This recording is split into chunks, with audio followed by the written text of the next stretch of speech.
कहते हैं कि शब्द कभी-कभी तलवार से भी ज्यादा गहरे घाव कर सकते हैं। हाँ, ये बात तो है। और आज हम भगवत गीता के एक ऐसे पल पर बात करने वाले हैं जहां कृष्ण के कुछ शब्द शायद अर्जुन के लिए किसी भी हथियार से ज्यादा भारी पड़ने वाले थे। बिल्कुल। वो शब्द अर्जुन को एक ऐसी सच्चाई का सामना करने पर मजबूर करेंगे जो उन्हें अंदर तक झकझोर देगी। आप बिल्कुल सही कह रहे हैं। हम आज भगवत गीता के पहले अध्याय के वो 25वें श्लोक 125 पर थोड़ा गहराई से विचार कर रहे हैं। अच्छा। माहौल है कुरुक्षेत्र का युद्ध। अर्जुन ने कृष्ण से कहा है कि रथ दोनों सेनाओं के ठीक बीच में ले चलो। हाँ, ताकि वो देख सके कि कौन-कौन है सामने। कौन-कौन उनसे लड़ने को तैयार खड़ा है। और ठीक इसी नाजुक मौके पर कृष्ण अर्जुन का रथ भीष्म और द्रोण जैसे महारथियों के ठीक सामने लाके खड़ा कर देते हैं। और यहीं कृष्ण कुछ ऐसा कहते हैं जो सुनने में तो, जैसा मैंने कहा, बहुत साधारण लगता है, जैसे बस किसी को कुछ दिखा रहे हो, लेकिन उसका असर इतना गहरा होता है कि वो अर्जुन के पूरे वजूद को हिला देता है। सही। तो हमारी आज की इस चर्चा का मकसद यही है कि इस श्लोक के पीछे जो अर्थ छिपा है उसकी परतों को खोलें और समझें कि यह सदियों पुरानी बात आज भी हमारे लिए क्यों मायने रखती है। आपने एकदम सही कहा। ये श्लोक मतलब अपनी सादगी में ही असाधारण है।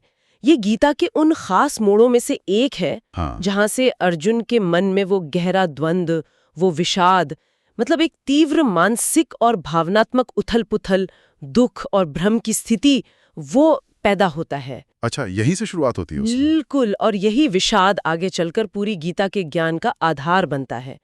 कृष्ण के ये शब्द उस चिंगारी की तरह हैं जो अर्जुन के अंदर जो सवाल सुलग रहे थे ना, उन्हें भड़का देते हैं। ठीक है, तो आइए इस पर गहराई से बात करते हैं।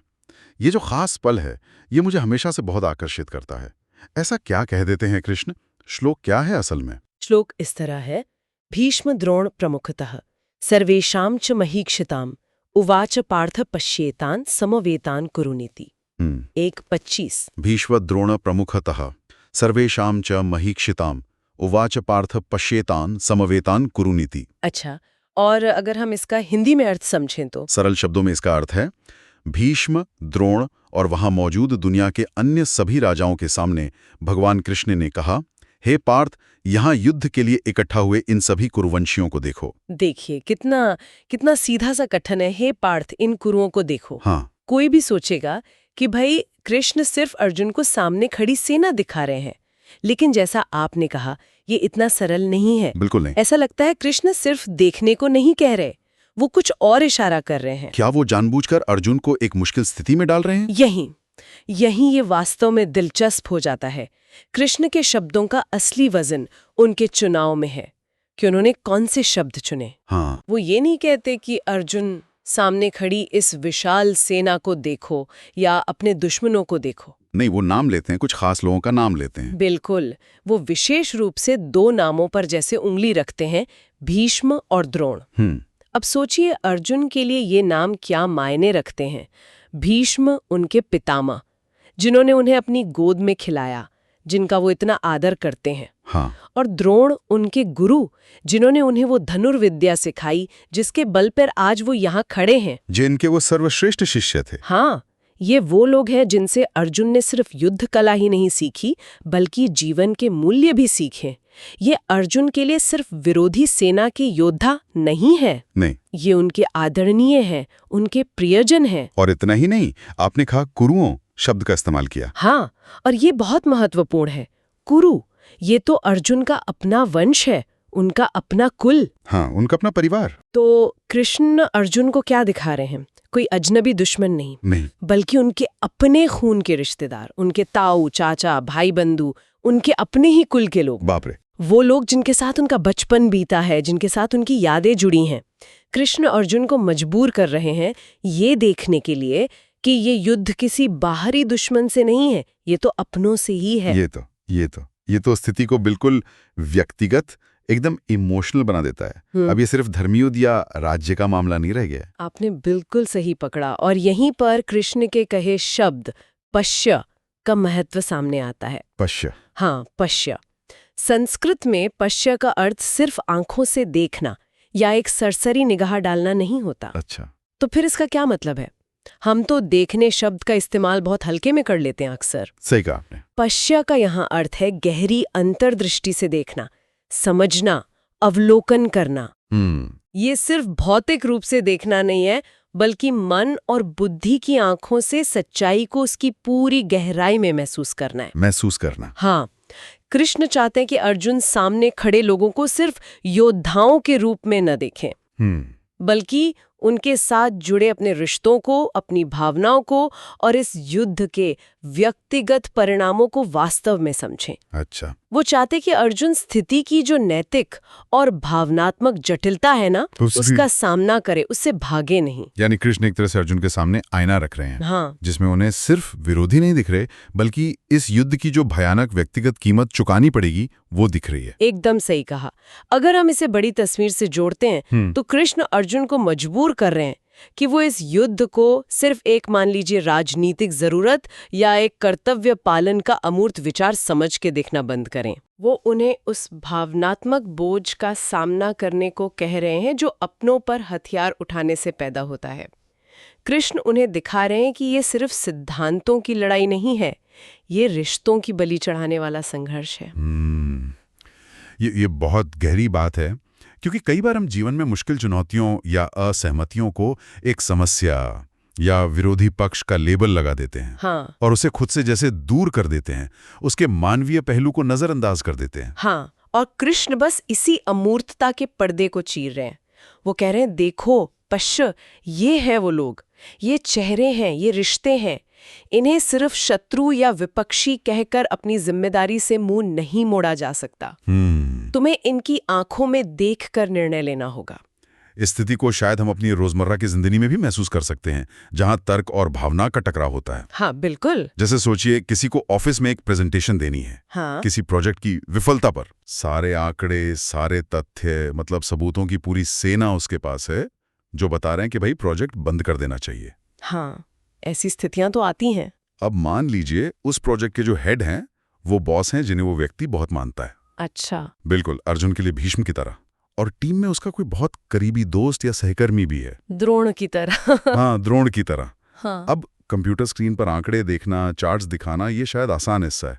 आंकड़े तो निर्जीव होते हैं। बिल्कुल, उसमें कोई भावना नहीं होती। हाँ, लेकिन मुश्किल तब होती है जब उसे उन बॉस और उस सहकर्मी के सामने खड़े होकर सीधे सीधे कहना पड़ता है, तथ्यों को देखो, ये प्रोजेक्ट सफल नहीं हो सकता। उस पल वो सिर्फ एक असफल प्रोजेक्ट नहीं रह जाता, वो व्यक्तिगत हो जाता है। हाँ। उसके साथ चेहरे जुड़ जाते हैं, रिश्ते जुड़ जाते हैं, लोगों की मेहनत, उनकी उम्मीदें जुड़ जाती हैं। बिल्कुल वैसे ही जैसे कृष्ण अर्जुन को सिर्फ सेना नहीं दिखा रहे, वो भीष्म, द्रोण और कुरुओं को देखने के लिए कह रहे हैं। यस, ये एक बहुत ही सटीक उदाहरण है।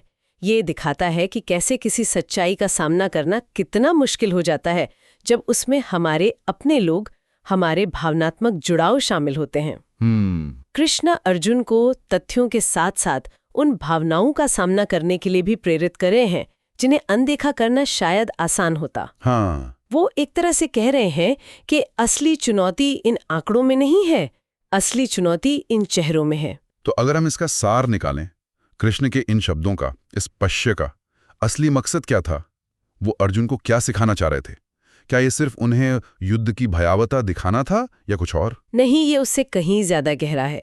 कृष्ण की शिक्षा यहाँ ये है कि सच्ची स्पष्टता, सही समझ और सही कर्म, जिसे हम धर्म या उचित कार्य कह सकते हैं, वो तभी संभव है जब हम जीवन की कठिन व्यक्तिगत वास्तविकताओं का सामना करने का साहस दिखाएं। हम अपनी भावनाओं, अपने रिश्तों से जुड़े बोझ को अनदेखा करके या समस्याओं को अमूर्त बनाकर, मतलब उन्हें कोई नाम देकर, सही निर्णय तक नहीं पहुंच सकते। मतलब हमें चीजों को आसान बनाने के लिए उन्हें सिर्फ मुद्दा या समस्या समझना बंद करना होगा। हाँ, बिल्कुल। हमें उन्हें वैसे ही देखना होगा जैसे वे हैं, अपनी पूरी जटिलता में, अपने भावनात्मक वजन के साथ। हाँ। उन चेहरों के साथ जो उनसे जुड़े हैं। केवल तभी हम वास्तव में एक सचेत निर्णय, एक सोच समझकर किया गया चुनाव कर सकते हैं। तभी शायद हमारा फैसला सतही नहीं होगा। हाँ, बल्कि हमारी आत्मा की गहराई से निकला हुआ होगा। और शायद तभी हम उस निर्णय के जो भी परिणाम हों, उन्हें पूरी जिम्मेदारी के साथ स्वीकार करने के लिए भी तैयार होंगे, चाहे वो कितने भी कठिन क्यों ना हो। आपने सही समझा। और यहीं से वो महत्वपूर्ण सवाल उठता है जिसका जिक्र आपने पहले भी किया था। कौन सा? कि क्या हम अपने जीवन में आने वाली चुनौतियों का सामना इसी तरह करते हैं? क्या हम मुश्किल सच्चाइयों को, खासकर जब उनमें हमारे अपने लोग शामिल हों, हमारी भावनाएं शामिल हों, पूरी ईमानदारी से पश्च यानी गहराई से देखने का साहस रखते हैं? या हम कतरा जाते हैं? हाँ, या हम अक्सर आसान रास्ता चुनते हैं, उन्हें अनदेखा करके या उन्हें कोई अमूर्त नाम देकर खुद को बहला लेते हैं। तो इस सब का क्या मतलब है? मतलब अगर हम इस पूरी चर्चा को समेटना चाहें तो सबसे महत्वपूर्ण बात क्या निकल कर आती है? देखिए, मुख्य बात यह है कि कृष्ण के शब्दों की असली ताकत सिर्फ निर्देश देने में नहीं थी। अच्छा। उनकी शक्ति इस बात में थी कि उन्होंने जानबूझकर विशिष्ट नामों का प्रयोग किया, भीष्म, द्रोण, कुरु। और अर्जुन को पश्य यानी गहराई से देखो कहकर उन्हें वास्तविकता के साथ एक गहरे व्यक्तिगत और भावनात्मक टकराव के लिए मजबूर कर दिया। कोई बच निकलने का रास्ता नहीं छोड़ा। बिल्कुल। उन्होंने अर्जुन को युद्ध के अनिवार्य नैतिक और भावनात्मक बोझ से भागने का कोई रास्ता नहीं दिया। उन्होंने सच्चाई को उसके नग्न रूप में सामने खड़ा कर दिया। और ये समझना जरूरी है कि ये सिर्फ किसी प्राचीन ग्रंथ का मतलब अकादमिक विश्लेषण नहीं है। नहीं, बिल्कुल नहीं। ये बात आज भी उतनी ही प्रासंगिक है, शायद पहले से भी ज्यादा। बिल्कुल। ये कहानी हर उस इंसान की है जो कभी न कभी ऐसी स्थिति में फंसा है जहां सही और गलत के बीच चुनाव करना मुश्किल हो गया हो। हाँ। खासकर तब जब उस चुनाव का असर उन लोगों पर पड़ना हो जिनकी वो परवाह करते हैं। सही बात है। चाहे वो पारिवारिक रिश्ते हों, दोस्ती हो, हमारा काम हो या समाज से जुड़े बड़े मुद्दे हों। जब हम मुश्किल फैसले लेते हैं तो क्या हम सिर्फ तथ्यों और तर्कों पर ध्यान देते हैं या हम उन फैसलों के मानवीय परिणामों को भी स्वीकार करने का साहस रखते हैं? ये सबक कुरुक्षेत्र के मैदान जितना ही आज हमारे जीवन के हर मोड़ पर महत्वपूर्ण है। स्रोत में ये भी बताया गया है फिर कृष्ण के इन शब्दों के बाद ही अर्जुन असल में अपनी उस दुविधा का सामना करते हैं जो उन्हें पूरी तरह तोड़ देती है। और यहीं से फिर वो गीता का उपदेश शुरू होता है। हाँ, बिल्कुल। और यही बात हमें एक सोचने वाले बिंदु पर लाकर खड़ा करती है। क्या?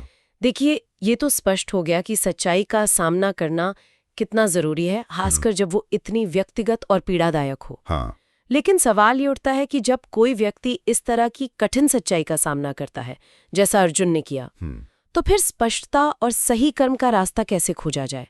वो संतुलन कैसे बने जहां हम सच्चाई की कठोरता को भी स्वीकार करें और अपने मानवीय संबंधों और भावनाओं का भी सम्मान कर सकें? हाँ, ये तो बड़ा सवाल है। अर्जुन को इसी भूल भुलैया से निकलने का रास्ता खोजना था। ये वाकई सोचने वाली बात है। शायद यही वो संतुलन है जिसे पाना जीवन की सबसे बड़ी चुनौतियों में से एक है। कि उस टकराव के बाद स्पष्टता कैसे हासिल की जाए। निश्चित रूप से। और शायद इसी सवाल का जवाब खोजने की यात्रा ही गीता का आगे का मार्ग दिखाती है। ये वो प्रश्न है जो अर्जुन के साथ साथ हम सभी को अपने जीवन में कभी न कभी खुद से पूछना पड़ता है।